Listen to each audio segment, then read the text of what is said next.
Mətanət xanım İskəndərli Bacısının evində oğurluq olub. Öz açıqlama verdi. Düzdür, rəsmi açıqlama yoxdur.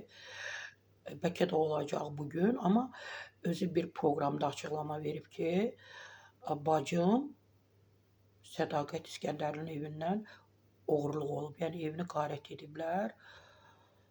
Xəzər axşamı verilişində bildirib. İkisi də demək verilişə iki bacı ikisini dəvət ediblər. Sədaqət xanım gələ bilməyib. Mətanət xanım da ki, bilirsiniz də, Azərbaycan Respublikasının əməkdar artistidir. Bacısı Sədaqət xanım İskəndərli gələ bilmədiyinə görə təbii ki, açıqlama verməli olub da.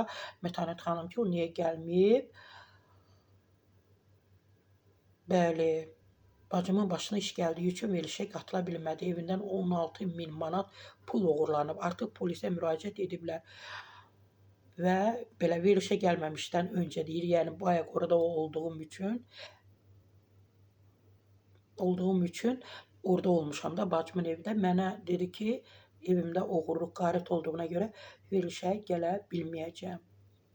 Hörmətli sənət adamları, bəzən görürsünüz ki, otururlar, danışırlar. Ay qızılım var, gümüşüm var, ay cəhcəlalım var, ay filan yerdə villam var. Danışmayın, qurban sizə.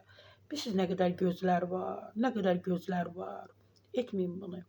Yaxın günlərdə təbii ki, kim bunu edib, cəzasını alacaq. Mən öz polisimə inanıram.